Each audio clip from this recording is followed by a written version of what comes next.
I had heard it for the first time by Bob Hurd. I heard it from him, but he said he didn't write the song. He had heard Cassandra Wilson do the song, and so I liked the song, but only I heard it different. I heard it with, urban hip hop. I heard it with that kind of beat to it rather than, the "oh you got to move," and that's the way Reverend Mississppi Fred McDowell wrote it. He wrote it as a blues, old style blues.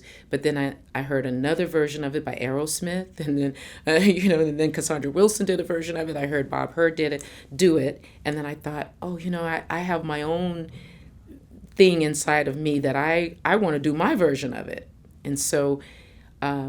OCP